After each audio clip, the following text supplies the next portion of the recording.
Je m'appelle Alexandre Mainville. J'étais dans les Forces armées canadiennes de 2015 jusqu'en 2021 en tant que soldat d'artillerie dans la force régulière. Donc, j'étais posté à la base de Valcartier. Donc, ça, c'était jusqu'en 2021. Par la suite, j'ai appliqué pour les commissionnaires. Lorsque j'ai quitté les Forces armées canadiennes, je me suis redirigé de Québec à Montréal, donc de ma ville natale. Ça me manquait beaucoup. Alors, j'ai fait la transition chez les commissionnaires en septembre 2021. Le titre de mon poste serait un agent de sûreté des cours. Mon rôle est d'assurer la sécurité sur le site, donc autant assurer la sécurité pour la magistrature, les juges, les personnels du greffe, et bien sûr aussi donner un service au public. Quand je me suis enrôlé, c'était en tant que soldat d'artillerie. Dans le fond, dans l'armée, on a des métiers de combat et des métiers plus connexes. Il y a 4 métiers de combat principaux. Dans le fond, il y a les fantassins, l'artillerie, les blindés, ainsi qu'on aurait les ingénieurs de combat. Ça a été vraiment simple. Très facile, je vous dirais que ça m'est pas paru que j'ai dû faire tant de démarches. J'étais bien encadré. Dès que j'ai appliqué pour eux, ils étaient réceptifs, ils étaient là tout le long pour répondre aux questions. Il y a beaucoup d'ambiguïté parce qu'on sort d'un système quand même différent qu'au civil.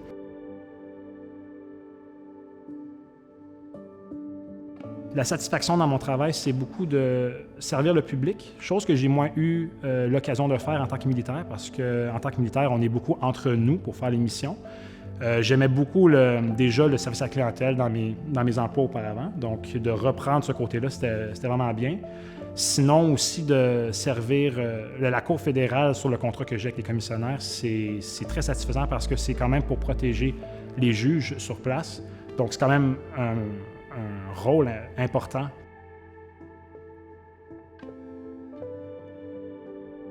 Ce qui m'a surpris le plus quand j'ai rejoint les commissionnaires du Québec, ça serait leur dévouement.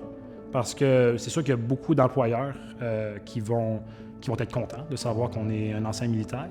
Mais c'est lorsque j'ai vu qu'ils étaient là pour les vétérans ou les réservistes, c'est là que j'ai vu une petite différence. Ah, OK, il y a de quoi de plus sûrement à voir là-dedans. Donc, leur dévouement, l'écoute qu'ils ont aussi envers nous autres, c'est sûr que ce qu'ils donnent à nous, ce n'est pas quelque chose qu'ils vont négliger à quelqu'un d'autre qui n'est pas un ancien militaire, mais le fait qu'ils précisent qu'ils veulent que les réservistes sachent, ou les réservistes ou les vétérans sachent qu'ils sont là pour nous, c'est quelque chose qui m'a bien surpris.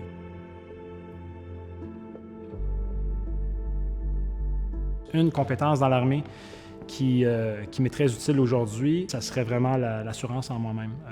Donc, c'est pas un acquis pour tout le monde. Ce qui est sûr et certain, c'est que lorsqu'on devient militaire, on doit l'avoir. Et si c'est pas quelque chose qu'on a, on va l'apprendre. Ça, c'est sûr et certain.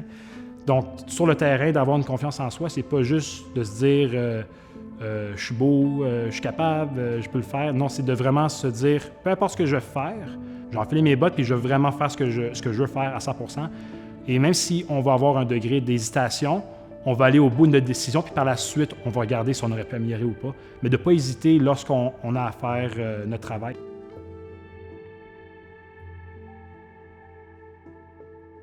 Être assidu, ça c'est sûr et certain, on n'a pas le choix.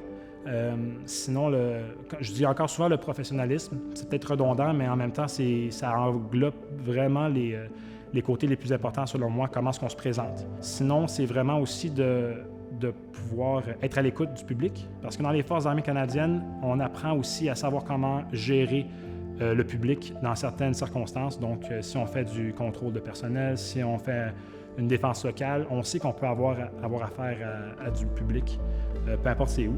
Donc, on se doit de se rappeler qu'on représente quand même une entité supérieure à notre propre personne.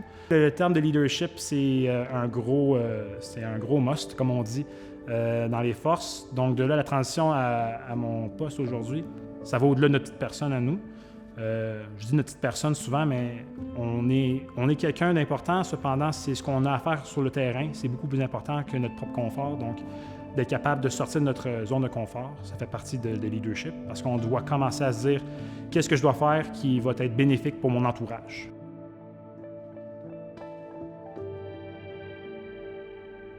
Au sein des commissionnaires, je pense que mon service il continue de manière grandissante, dans le sens que Sur le terrain, j'ai la chance d'avoir des employeurs qui reconnaissent et qui sont très à l'affût, dans le fond, de comment est-ce que je me tiens, comment je me comporte au travail. Donc ça me permet d'avoir des bons avancements, ne serait-ce que de juste avoir plus de tâches, plus de responsabilités. Donc ça, c'est fun de se faire reconnaître là-dessus. Puis en parallèle aussi, je vous dirais que c'est vraiment une bonne chance pour moi que j'ai de pouvoir encore faire partie des forces en tant que réserviste.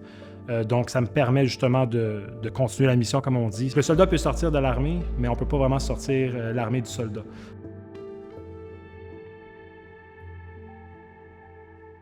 Premièrement, chercher pour un emploi qui va reconnaître ce qu'on apprend dans l'armée. Donc, tout ce que le potentiel qu'on peut avoir en tant que militaire dans la vie civile.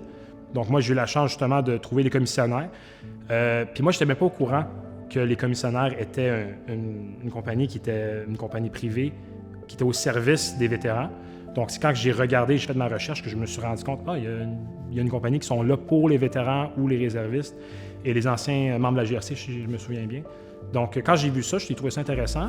Mais par la suite, c'est aujourd'hui que je me rends compte que c'est vraiment plaisant d'avoir un employeur qui reconnaît le potentiel chez les militaires. Aussi, il y a beaucoup d'opportunités avec la réserve de pouvoir travailler de manière saisonnière. Et c'est très faisable, surtout que les commissionnaires sont très à l'écoute, sont très ouverts à ça.